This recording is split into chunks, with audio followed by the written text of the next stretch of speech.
लिल्लाहि रब्बिल आलमीन वल आक़िबतु लिल मुत्तक़ीन वस्सलातु वस्सलामु अला सय्यदिल मुरसलीन व अला आलिहि व अस्हाबिहिल करीम।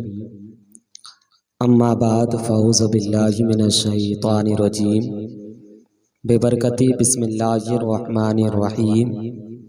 मिनहा खलक़नाकुम व फ़ीहा नुईदुकुम व मिनहा नुख़रिजुकुम तारतन उख़रा। सदक़ल्लाहुल अलिय्युल अज़ीम व बल्लग़ना रसूलुहुन नबियुल करीम व नहनु अला ज़ालिका लमिनश शाहिदीन व शाकिरीन वल्हम्दुलिल्लाहि रब्बिल आलमीन। आइए अक़ीदत व मोहब्बत के साथ गुंबद ख़ज़रा में आराम फरमाने वाले हुज़ूर आका व मौला जनाब अहमद मुज्तबा मोहम्मद मुस्तफ़ा सल्लल्लाहु तआला अलैहि वसल्लम की बारगाह आलिया में अक़ीदत व मोहब्बत के साथ दुरूद शरीफ का तोहफ़ा पेश करें। पढ़ें बाबा से बुलंद अल्लाहुम्मा सल्ली अला सय्यदना व शफ़ीअना हबीबना व नबियना मौलाना मुहम्मद बारिक वसल्लम सल्लु अलैहि सलातम व सलामन अलैका या रसूल अल्लाह या हबीब अल्लाह सल्लल्लाहु तआला अलैहि वसल्लम। मुझसे पहले मद्दाए खैरुल अनाम बुलबुल बाग़ी मदीना अली जनाब अल्ताफ़ रज़ा क़ादरी साहब से आपने नाते मुस्तफ़ा समात किए। उनसे पहले आपके ख़तीब व इमाम हज़रत हाफिज़ व क़ारी हुसैन साहब रज़वी से आपने खिताबत समात कर ली। उससे भी पहले ख़तीब बावक़ार हज़रत अल्लाह मौलाना अलहाज मोहम्मद साजिद हुसैन साहब अशरफी से भी आपने खिताबत समात किए। और सबसे पहले आपके चहीते मदरसे के नाज़िम आला मदरसा अहले सुन्नत तहज़ीबुल इस्लाम के पानी नाज़िम आली जनाब हाफिज़ व क़ारी साबिर हुसैन साहब अशरफी से भी आपने खिताबत समात कर दी। बस थोड़ी देर आपकी समातों की दहलीज पर कदम रखा। रब तबारक व ताला का करम है कि हम और आप मुसलमान हैं। लिखने वाले ने क्या खूब लिखा है कि हबीबे खुदा का नज़ारा करूं मैं, हबीबे खुदा का नज़ारा करूं मैं, दिलो जान उन पर निसारा करूं मैं। ये एक जान क्या है अगर हो करोड़ों, ये एक जान क्या है अगर हो करोड़ों, तुम्हारे नाम पर मैं वारा करूं। बरादरान इस्लाम, अल्लाह ने एक जिंदगी अता फरमाई और ये जिंदगी किसके लिए है? तो मुस्तफ़ा के लिए। मुस्तफ़ा जाने रहमत सल्लल्लाहु ताला अलैहि वसल्लम के लिए। और अभी आपने अल्ताफ़ रज़ा क़ादरी साहब से आपने समात की कि आज जगह जगह मेरे नबी की शान पर हमला किया जा रहा है। वजह यह है कि आज गैर जान रहे हैं कि मुसलमान सो रहे हैं, इसलिए कि अपने तो अपने उन्होंने भी हमारी तारीख को पढ़ा है, हमारी तारीख को उन्होंने भी पढ़ा है कि जब 313 मैदान बदर में उतरे थे तो 22,000 लश्करों पर भारी पड़ गए थे। जब ओहद के मैदान में चंद मुसलमान निकले थे तो लाखों के ऊपर में भारी पड़े थे। करबला के मैदान में 72 निकले थे तो हजारों के ऊपर में भारी पड़े थे। उन्होंने हमारी तारीख को पढ़ा और पढ़ने के बाद वो देख रहे हैं कि मुसलमान अभी सो रहे हैं, इसलिए कि अगर मुसलमान बेदार होते तो मुस्तफ़ा जाने रहमत की अजमत पर हमला हो और मुसलमान खामोश रहे, ये हरगिज हो नहीं सकता। आपने सोशल मीडिया पर देखा होगा कि सोशल मीडिया पर सबसे पहली मर्तबा जब मेरे नबी सल्लल्लाहु ताला अलैहि वसल्लम की अजमत पर एक पाखंडी रामगिरी ने उन मेरे नबी की अजमत पर हमला किया, जिनका ज़मीर जिंदा था, जिनकी गैरत जिंदा थी, जिनका ईमान जिंदा था, उन्होंने एहतजाज किया। उसके बाद फिर और एक पाखंडी निकलता है और फिर मेरे नबी सल्लल्लाहु ताला अलैहि वसल्लम की अजमत पर हमला करता। फिर जिनका ज़मीर, जिनका ईमान जिंदा था, उन्होंने भी एहतजाज किया। लेकिन आज हम और आप खामोश हैं। वजह क्या है? हमने भी तो कुरान पढ़ा है, हमने भी तो मुस्तफ़ा के दीन को अपनाया, हमने भी तो भरोसा किया है कि कब्र में मुस्तफ़ा का दीदार हो। इसलिए कि आज हजारों लाखों लोगों को हम अपने हाथ से मिट्टी दे चुके, और मिट्टी देते वक्त हम दुआ पढ़ चुके हैं कि मिन्हा खलकनाकुम, इसी मिट्टी से तुझे पैदा किया। यानी कि आप अगर किसी के जनाजे में 3 नंबर के कब्रिस्तान पर जा रहे हैं तो आप उस मुर्दे से कह रहे हैं कि मिन्हा खलकनाकुम, तुझे इसी मिट्टी से पैदा किया। 3 ही नंबर के कब्रिस्तान की मिट्टी से पैदा किया, इसलिए कि आप इशारा कर रहे हैं मिन्हा खलकनाकुम, तुझे इसी मिट्टी से पैदा किया, व फीहा नुईदुकुम, और फिर तुझे इसी मिट्टी में डाला जा रहा है, व मिन्हा नुखरिजुकुम तारतन उखरा, और जब कयामत का दिन आएगा तो इसी मिट्टी से तुझे निकाला जाए। हमने हजारों लोगों को दफन कर चुके हैं। बारहा हम सुनते हैं कि कब्र में मुस्तफ़ा जाने रहमत का दीदार होगा।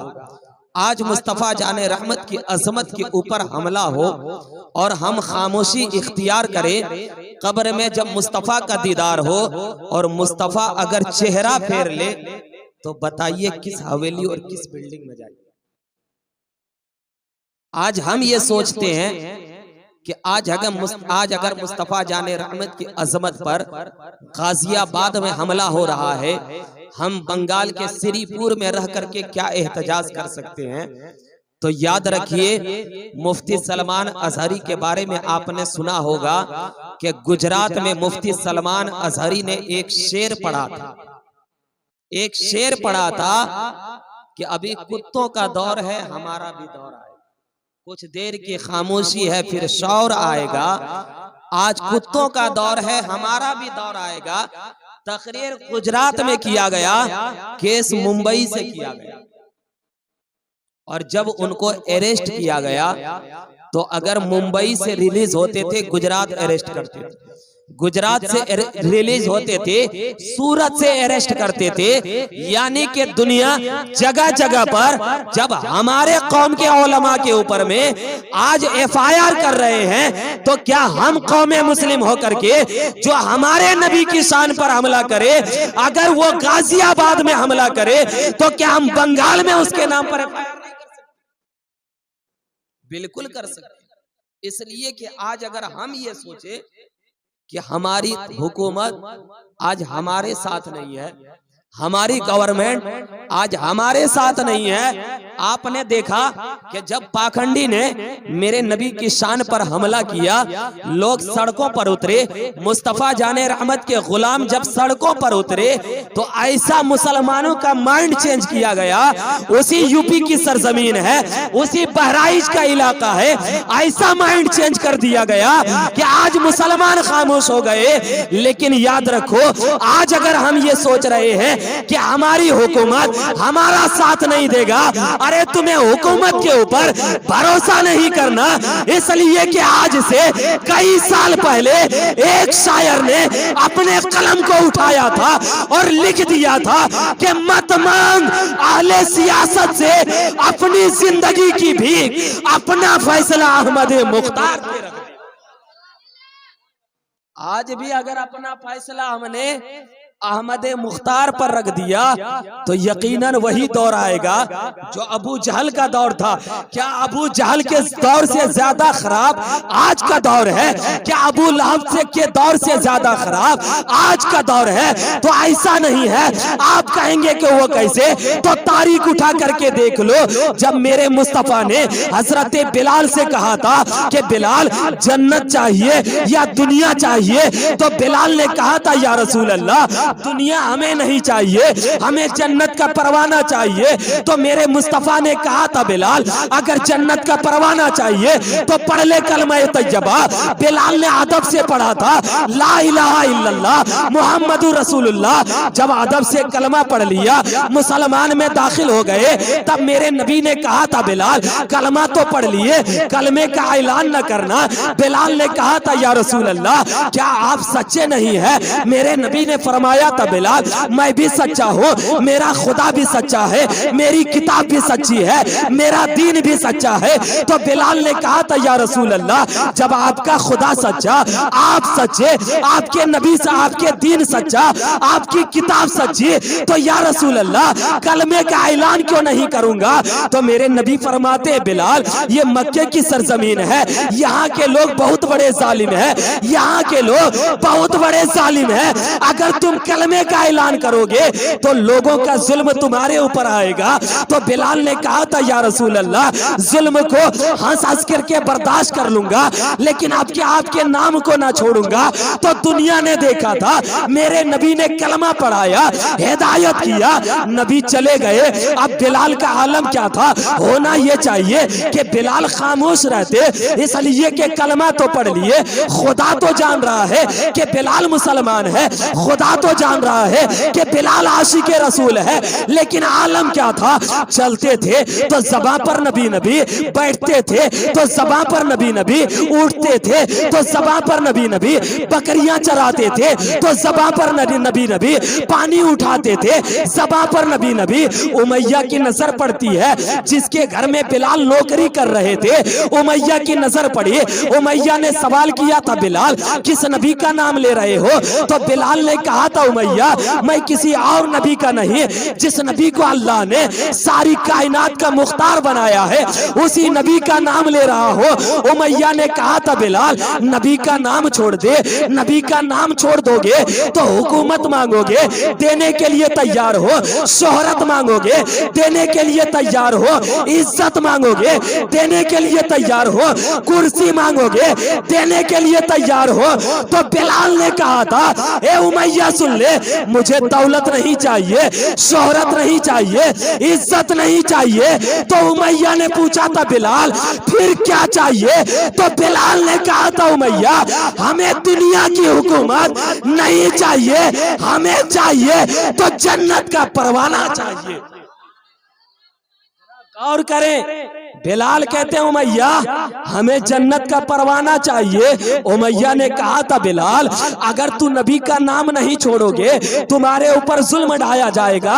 बिलाल ने कहा था उमैया, हंस करके बिलाल बर्दाश्त कर लेगा। और दुनिया ने देखा था कि बिलाल के सीने पर पत्थर रख करके तोड़े गए, हजरत बिलाल मुस्कुराते रहे। हजरत बिलाल के पैरों में रस्सी बांध करके अरब के रेगिस्तान में खींचे गए, बिलाल मुस्कुराते रहे। हजरत बिलाल को खड़े कर करके बच्चों से पत्थर मरवाए गए, बिलाल मुस्कुराते रहे।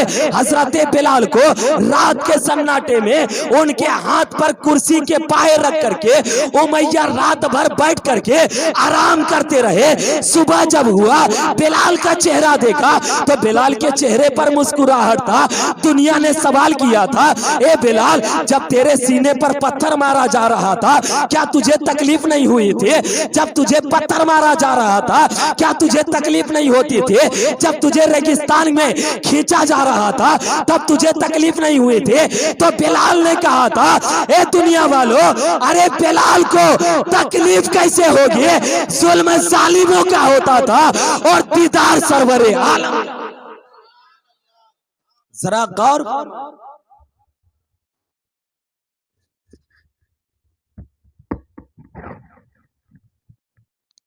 हजरत बिलाल का जुमला सुनिए। बिलाल कहते थे, हे दुनिया वालों, जुल्म जालिमों का होता था और दीदार सरवरे आलम का होता था।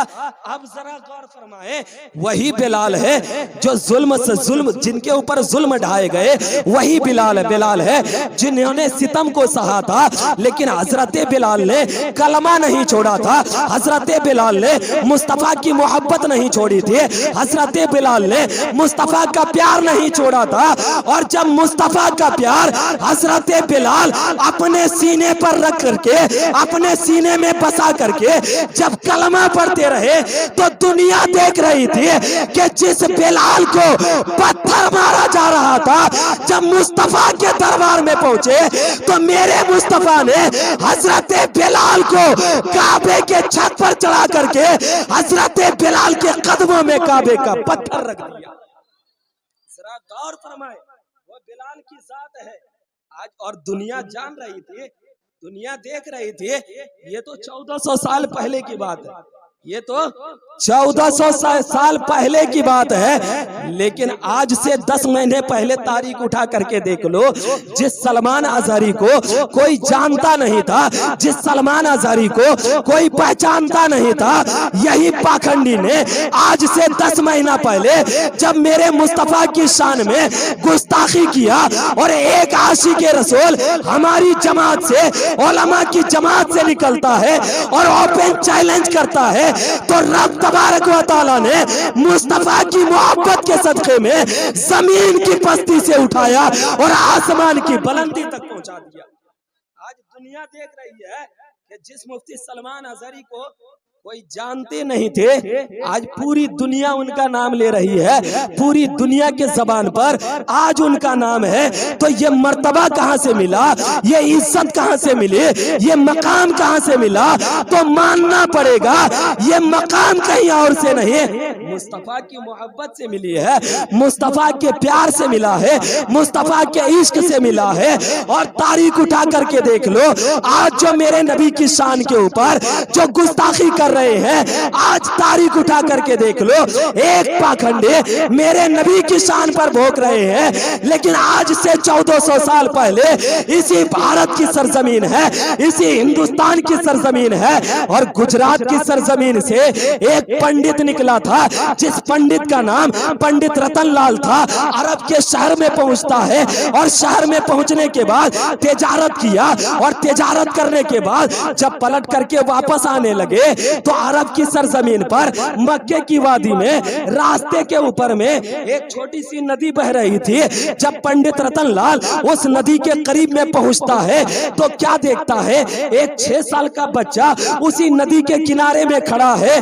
जैसे ही पंडित रतन लाल ने उस बच्चे को देखा था, पूछता है, ए बच्चे बता तो सही, क्या तुम नदी को पार करना चाहते हो? तो बच्चे ने कहा था, हाँ मैं नदी को पार करना चाहता हूँ। तो पंडित रतन लाल ने उस बच्चे को अपने कांधे पर उठाया और उठाने के बाद नदी को पार कर दिया। नदी पार होने के बाद वो बच्चा अपनी जगह, पंडित रतन लाल अपनी जगह, पलट करके हिंदुस्तान आ गया, पलट करके हमारा भारत आया। भारत आने के बाद चंद साल गुजरता है, 40 साल की उम्र में मेरे मुस्तफा ने अपनी नबूवत का ऐलान किया। और जब नबूवत का ऐलान किया, 40 साल की उम्र में जब मुस्तफा ने नबूवत का ऐलान किया और नबूवत का ऐलान करने के बाद लोग दुश्मन बनना शुरू हो जाते हैं, उन्हीं का घराना बागी बन जाते हैं, तलवार लेकर के सामने आ जाते हैं और चैलेंज होता है, ए मोहम्मद अगर तुम सच्चे नबी हो तो हबीबे यमनी से कहलवाया था, अगर तुम सच्चे नबी हो तो आसमान के चांद को 2 टुकड़े करके दिखा दो। मेरे मुस्तफा ने 14वीं रात में अपनी उंगली को आसमान के तरफ उठाया। उंगली का इशारा होना था कि खुदा ने फरमाया था, महबूब उंगली उठाना तेरा काम होगा और चांद को 2 टुकड़ा करना ये मेरा काम है। मेरे मुस्तफा ने उंगली का इशारा किया, चांद दो टुकड़ा होता है। हर मुसलमान जानता है कि अरब की सरजमीन पर मेरे मुस्तफा ने उंगली का इशारा करके चांद को दो टुकड़े किया था। अरब की सरजमीन पर चांद दो टुकड़ा होता है। अब पंडित रतन लाल की जबान की बात सुनो। हिंदुस्तान की गुजरात की सरजमीन से पंडित रतन लाल कहते हैं कि मैंने अपनी आंख से देखा था कि आसमान के ऊपर में 14वीं रात को अचानक जब चांद पूरे आबोताब के साथ था तो चांद दो टुकड़ा हो जाता है। अब पंडित रतन लाल की जबानी बयान सुनो। पंडित रतन लाल कहते हैं कि चंद महीना गुजरा था कि अरब से एक काफिला हिंदुस्तान आता है। उस वक्त हिंदुस्तान, पाकिस्तान, श्रीलंका, बांग्लादेश एक ही जगह पर था, बंटवारा नहीं हुआ था। पंडित रतन लाल कहते हैं कि अरब का एक काफिला हिंदुस्तान आया। हिंदुस्तान कहाँ आया? जहाँ आदम अलैहिस्सलाम को उतारा गया था, श्रीलंका के सरनदीप के पहाड़ पर। सरनदीप के पहाड़ को अरब के काफिला देखने के लिए आते हैं। जैसे ही अरब का काफिला देखने के लिए आए, पंडित रतन लाल को खबर मिलती है कि अरब से कुछ लोग आए हैं। पंडित रतन लाल सरनदीप पहुंचता है, श्रीलंका पहुंचा, लोगों से पूछा क्या यही लोग आए हैं अरब से? कहा हाँ यही लोग आए हैं। बातें होने लगती है। सब लोग कह रहे हैं कि एक दिन ऐसा हुआ था कि आसमान में चांद पूरे आबोताब के साथ था। मेरी निगाहों ने देखा था चांद दो टुकड़ा होता है। तो अरब के लोग कहते हैं अरे सुनो सुनो, ये कहीं और की बात नहीं, ये तो अरब ही की बात है। तो पंडित रतन लाल ने सवाल किया अगर अरब की बात है तो बता तो सही किसने चांद को दो टुकड़ा किया था? तो अरब के काफिला वालों ने कहा कि वो कोई और नहीं, आमना का लखते जिगर है, अब्दुल्ला का नूरे नजर है। तो पंडित रतन लाल पूछते हैं बता तो सही वो आमना का बेटा कहाँ मिलेगा? तो लोगों ने कहा था वो पंडित सुन ले, अगर आमना के बेटे का अगर पता करना है, मुलाकात करना है तो मक्का चला जा, हरम शरीफ में वो मिलेंगे। अब पंडित रतन लाल अपने आबाई वतन गुजरात पहुंचते हैं, सामान्य सफर को बांधते हैं और बांधने के बाद मक्कातुल मुकर्रमा रवाना हो जाते हैं। अरब की सरजमीन पर पहुंचते हैं, लोगों से पता करते हैं ये लोगों पता तो सही आमना का बेटा कहाँ है? लोगों ने कहा था अगर आमना के बेटे से मुलाकात करना चाहते हो तो मदीना हिजरत करके जा चुके हैं, मदीना चला जा। अब पंडित रतन लाल मदीने की सरजमीन पर पहुंचते हैं। अब पंडित रतन लाल का जुमला सुनिए कि पंडित रतन लाल कहते हैं मैं मदीने पहुंचा, मस्जिद नबवी पहुंचने के बाद मैंने क्या देखा कि मस्जिद नबवी में सहाबाए कराम के बीच में एक चेहरा चमक रहा है। ऐसा लग रहा था कि सितारों के बीच में एक चांद चमक रहा है। अब वो पंडित रतन लाल कहते हैं कि मैं उस चेहरे को देख रहा था और मैं फैसला नहीं कर पा रहा था कि आसमान का चांद ज्यादा खूबसूरत है या जमीन का चांद ज्यादा खूबसूरत है। अचानक पंडित रतन लाल कहते हैं मैं नबी का चेहरा देख रहा था, अचानक मुस्तफा की नजर मेरे ऊपर पड़ती है। मुस्तफा ने मुझे अपने करीब बुलाया, बुलाने के बाद पंडित रतन लाल पहुंचते हैं। पहुंचने के बाद पंडित रतन लाल पहुंचते हैं। पंडित रतन लाल पहुंचने के बाद मेरे नबी का जुमला सुनिए, मेरे नबी का इरशाद पाक सुनिए।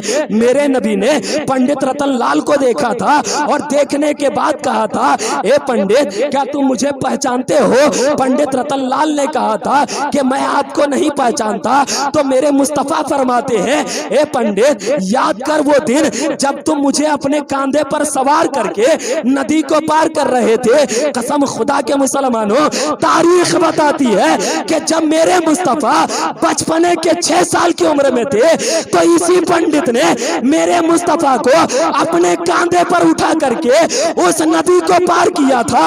और नदी पार होने के बाद 6 साल की उम्र में मेरे मुस्तफा ने अपने हाथ को उठाया था और खुदा की बारगाह में दुआ किया था मौला इसकी उम्र में बरकतें अता फरमा, इसकी उम्र में बरकतें अता फरमा। 3 मरतबा दुआ किया था तो रब तबारक व तआला ने उस दुआ की बरकत से 300 साल की उम्र अता फरमा दी थी। अब मेरे मुस्तफा फरमाते हैं ओ पंडित क्या तुम मुझे पहचानते हो? पंडित ने कहा था कि मैं आपको को नहीं पहचानता, तब मेरे मुस्तफा फरमाते हैं याद कर वो दिन जब तुम मुझे अपने कांधे पर उठा करके मुझे नदी को पार किया था। इतना सुनना था। पंडित रतन लाल कहते हैं कि या रसूल अल्लाह, ये तो कई साल गुजर चुके हैं, ये तो कई साल बीत चुके हैं। तो मेरे नबी फरमाते हैं ओ पंडित, तुम साल की बात करते हो, अरे साल गुजरा है, अगर सदियां भी गुजर जाए फिर भी मुस्तफा तेरे चेहरे को भूल नहीं सकता। अब ये क्या करके मेरे नबी फरमाते हैं ओ पंडित सुन ले, अगर तू चाहता है कि दुनिया ही नहीं कयामत के मैदान में भी मुस्तफा तुझे याद रखे तो पढ़ ले कलमा तैयबा। इतना कह करके पंडित रतन लाल ने अपने हाथ को मुस्तफा के हाथ में रखा था और रख करके कलमा तैयबा पढ़ते हैं। तारीख बताती है कि हिंदुस्तान का वो पहला मुसलमान था जिसने मेरे नबी के हाथ में अपना हाथ दे करके कलमा तैयबा पढ़ा था। कलमा तैयबा पढ़ने के बाद जब पलट करके हिंदुस्तान आते हैं, दुनिया से कहते हैं, हिंदुस्तान के लोगों से कहते हैं, ए लोगों सुन लो, ये जमीन खुदा ने मुस्तफा के लिए बनाया, आसमान खुदा ने मुस्तफा के लिए बनाया, चांदो सूरज की लाइट खुदा ने मुस्तफा के लिए लगाया, सितारों के कुमकुमे खुदा ने मुस्तफा के लिए सजाया, और इस जमीन के ऊपर में उसी को जीने का हक है जो मुस्तफा का सच्चा वफादार हो। जरा गौर फरमाए, ये मेरे नबी की सीरत है, ये मेरे नबी की अजमत है, ये मेरे नबी की शान है। जो मेरे नबी की अजमत पर हमला कर रहे हैं उन पाखंडियों को क्या पता कि मेरे नबी की शान क्या है। अरे मेरे नबी की शान तो इतना बुलंद है, इतना बुलंद है कि खुदा फरमाता है लौलका लमा खलक़तु दुनिया, ए महबूब अगर तुझे पैदा न करता तो मैं दुनिया को पैदा न करता। लौलका लमा अज़हरतु रब्बियता, अगर तुझे पैदा न करता तो मैं अपने रब होने का इजहार न करता। ये मेरे नबी की शान है। और खुदा फरमाता है जिसने मुस्तफा के चेहरे को देख लिया उसने खुदा का दीदार कर लिया। ये मेरे मुस्तफा की सीरत है, ये मेरे मुस्तफा की शान है। और जिस खुदा ने मेरे मुस्तफा जाने रहमत की अजमत को बुलंद करने का वादा कर लिया, जिस खुदा ने अपने महबूब से वादा कर लिया कि वरफ़अना लका ज़िक्रक, ए महबूब मैं तेरे जिक्र को इतना बुलंद करूंगा, इतना बुलंद करूंगा कि लोग घटाना भी चाहे तो नहीं घटा सकते। लेकिन बरादरान इस्लाम, मेरे नबी की शान न कल घटा था, न आज घटेगा, न सुबह कयामत तक घटेगा। इसलिए कि हर मुसलमान जानता है कि कयामत का मैदान होगा, कयामत की जमी होगी। और लगभग आपने सुना होगा कि कयामत का दिन 50,000 साल का दिन होगा। और जिसके बारे में किताबें बताती है कि 50,000 साल का वो दिन होगा जिस 50,000 साल में 6 से 7 घंटा सिर्फ हिसाबो किताब का वक्त होगा, सिर्फ 6 से 7 घंटा गुनहगारों का हिसाबो किताब होगा, उम्मते मुस्लिमा का हिसाबो किताब होगा। और जब लोगों ने पूछा था, सहाबा ने पूछा था या रसूल अल्लाह इसके बाद क्या होगा, तो मेरे मुस्तफा फरमाते हैं कि इससे पहले तेरे खुदा और तेरे रसूल का जिक्र होगा। जरा गौर फरमाए कि जब खुदा ने मुस्तफा को पैदा करना चाहा तो पहले जिक्र मुस्तफा किया, दुनिया में आए तब भी कुरान को भेज करके जिक्र मुस्तफा करे, जब कयामत का मैदान आए तब भी जिक्र मुस्तफा करे। और आज दुनियादार अगर मुस्तफा की शान घटाना चाहे तो नहीं घटा सकते। लेकिन अगर आपके सामने, मेरे सामने अगर कोई मुस्तफा जाने रहमत को गाली दे, कोई बकवास करे, तो एक मुसलमान कभी बर्दाश्त नहीं कर सकता।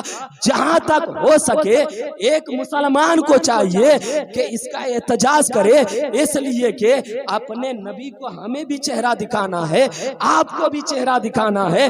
कब्र में भी मुस्तफा का दीदार करना है, हश्र में भी मुस्तफा का दीदार करना है। और दीदार ही नहीं करना है बल्कि हश्र के मैदान में मुस्तफा के हाथों से जामे कौसर भी पीना है, मुस्तफा के हाथों से शफाअत का परवाना भी लेना है। अगर ये भरोसा है तो जिंदगी में जब तक सांस चले हमेशा अपने नबी से इतनी मोहब्बत मोहब्बत करे, इतनी मोहब्बत करे ताकि एक आशिक रसूल जब रास्ते में चले तो दुनिया देख करके कह दे, अरे जब आशिक इतना अच्छा है तो आशिक के आका कितने अच्छे हो। इसलिए बरादरान इस्लाम, जब तक दुनिया में जिंदगी रहे कोशिश करे उठते बैठते सोते जागते अपने नबी सल्लल्लाहु ताला अलैहि वसल्लम से सच्ची व पक्की मोहब्बत रखे। और मोहब्बत कहते किसको है? अभी अल्ताफ भाई ने आपसे पूछा कि क्या आप आशिक रसूल हैं, तो आपने यकीनन हाथ उठा दिया कि हमें तो भरोसा है कि हम आशिक रसूल हैं, हम दीवाना रसूल हैं।